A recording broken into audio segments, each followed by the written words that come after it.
the learning outcome statements.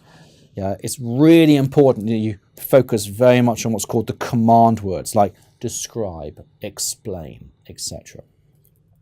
But, there's always a but, you've got to be quite careful in not to interpret the LOSs too narrowly.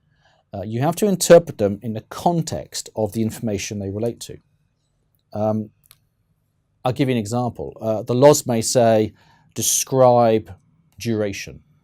Now, duration, as we know, is a highly numerical concept. So I don't know about you, but I don't know if I could describe duration without using numbers. I mean, the basic definition, isn't it? If yields go up by 1%, the price goes down by X%. X is duration. Well, they are. I've used numbers.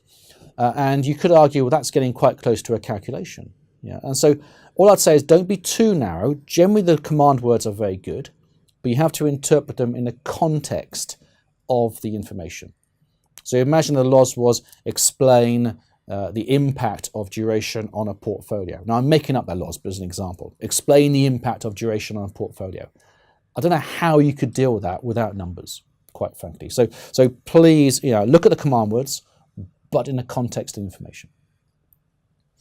Now, in that context, you'll find lots and lots of kind of, I guess, redundant, or it's not redundant, background, perhaps is a better word, information in the curriculum. And there may well be lots of formulae. But again, go back to the LOS. Is the LOS suggesting, or are the end of reading questions suggesting that you should learn the formulae? So there are quite a few formulae in the curriculum. You don't need all of them. So here are the main ones we have here. So obviously, standard deviation, two ways, remember, population and sample. Standard error when it comes to sampling and hypothesis testing. So that's obviously standard deviation over square root of n. Sharp, Trainer, Jensen, classic type questions. Correlation, beta, covariance. This is not comprehensive, by the way. There's other things like coefficient of variation we haven't got there.